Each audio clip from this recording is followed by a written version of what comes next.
அன்பு நண்பர்களே, அனைவருக்கும் அன்னை சமையல் உமாவின் அன்பான வணக்கங்கள். சிம்பிளான லஞ்ச் மெனு காலிஃப்ளவர் பிரியாணி,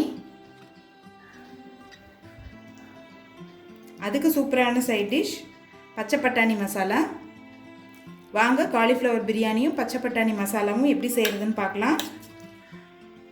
இப்போ முதல்ல காலிஃப்ளவர் பிரியாணி எப்படி செய்கிறதுன்னு பார்க்கலாம். 2 பட்டை, 2 கிராம்பு, 2 ஏலக்காய், 1 பிரியாணி இலை.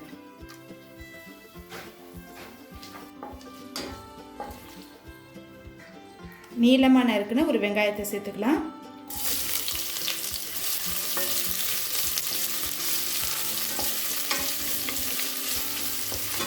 இப்போ வெங்காயம் வதங்கிட்டு இருக்க நேரத்தில் நம்ம மசாலா அரைச்சிக்கலாங்க.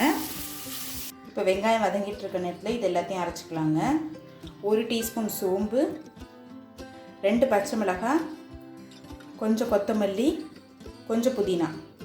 இப்போ இது எல்லாத்தையும் தேவையான அளவு தண்ணி சேர்த்து மிக்சியில் நைஸாக அரைச்சிக்கலாம். வெங்காயம் நல்லா வதங்கிடுச்சுங்க. 2 டீஸ்பூன் இஞ்சி பூண்டு விழுது சேர்த்துக்கலாம்.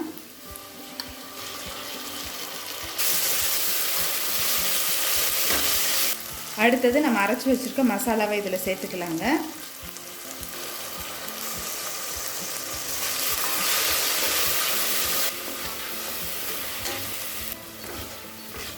நல்ல பச்சை வாசனை போக வதக்கிக்கோங்க.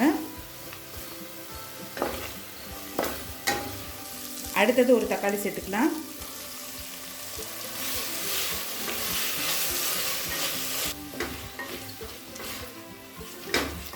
தேவையான அளவு உப்பு,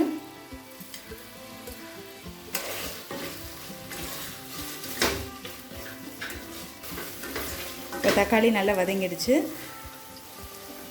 அடுத்தது 2 டீஸ்பூன் மிளகாய்த்தூள், 1 டீஸ்பூன் தனியாத்தூள்,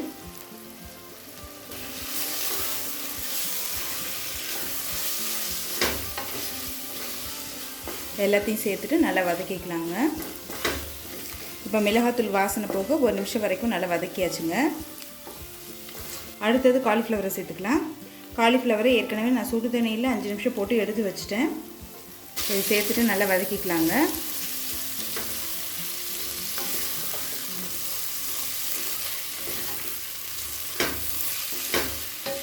போட்டுட்டு ஒரு 2 நிமிஷம் வதக்கினா போதுங்க.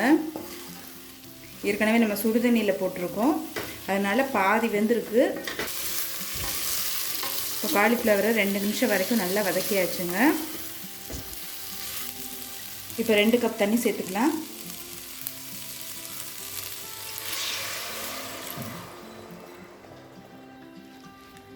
இப்போ பாஸ்மதி அரிசி 20 நிமிஷம் ஊற வச்சு சேர்த்துக்கலாம்.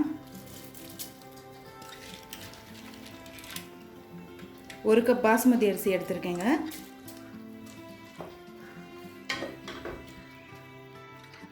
கொஞ்சம் புதினா சேர்த்துக்கலாம்.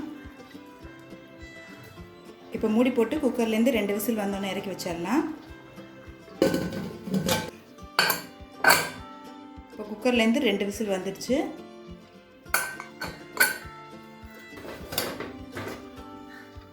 இப்போ கொஞ்சமாக நெய் சேர்த்துக்கலாம்.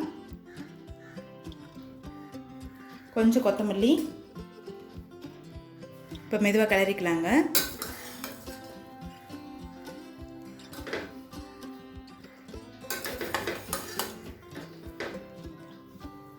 இப்போ காலிஃப்ளவர் பிரியாணி ரெடி ஆகிடுச்சு.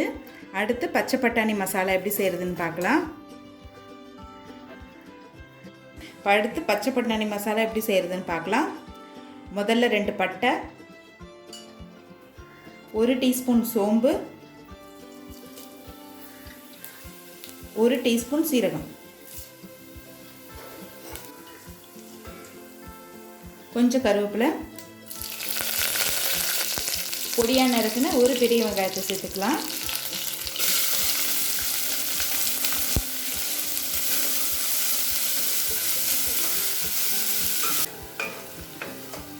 ஒரு டீஸ்பூன் இஞ்சி பூண்டு விழுது,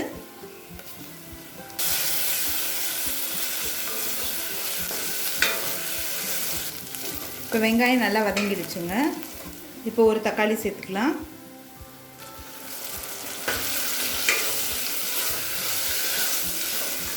தேவையான அளவு உப்பு,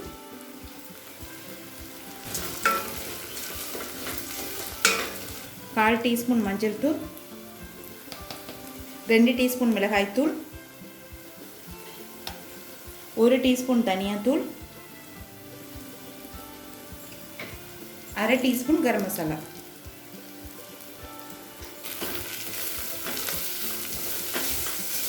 இப்போ மிளகாத்தூள் வாசனை போக 1 நிமிஷம் வரைக்கும் வதக்கிக்கலாம். இப்போ 2 கப் தண்ணி சேர்த்துக்கலாங்க.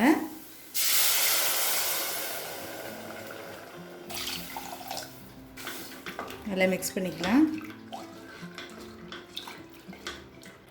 இப்போ அடுத்து 2 கப் பட்டாணி சேர்த்துக்கலாங்க. நான் பச்சை பட்டாணி சேர்க்குறேன். நீங்கள் காஞ்ச பட்டாணி சேர்க்குறதா இருந்தால் நீங்கள் ஊற வச்சு சேர்த்துக்கோங்க.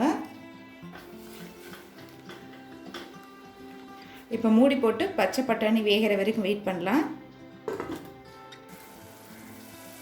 இப்போ 10 நிமிஷம் கழித்து பார்த்தீங்கன்னா தண்ணி நல்லா கம்மியாகிடுச்சுங்க. பட்டாணி நல்லா வெந்திருக்கு. கொஞ்சம் கொத்தமல்லி சேர்த்துக்கலாம். இப்போ பட்டாணி மசாலா ரெடி ஆகிடுச்சுங்க. காலிஃப்ளவர் பிரியாணி கூட சர்வ் பண்ணிடலாம். இப்போ சுவையான காலிஃப்ளவர் பிரியாணி ரெடி ஆகிடுச்சு. அதுக்கு சூப்பரான சைட் டிஷ் பச்சை பட்டாணி மசாலாவும் ரெடி ஆகிடுச்சு. ரெசிப்பியை ட்ரை பண்ணி பாருங்கள், கண்டிப்பாக உங்களுக்கே பிடிக்கும். ரெசிபி பிடிச்சிருந்ததுன்னா வீடியோவை லைக் பண்ணுங்கள், கமெண்ட் பண்ணுங்கள், ஷேர் பண்ணுங்கள். இது வரைக்கும் அன்னை சமையல் சேனலில் சப்ஸ்கிரைப் பண்ணலைன்னா சப்ஸ்கிரைப் பண்ணுங்கள். தேங்க்யூ.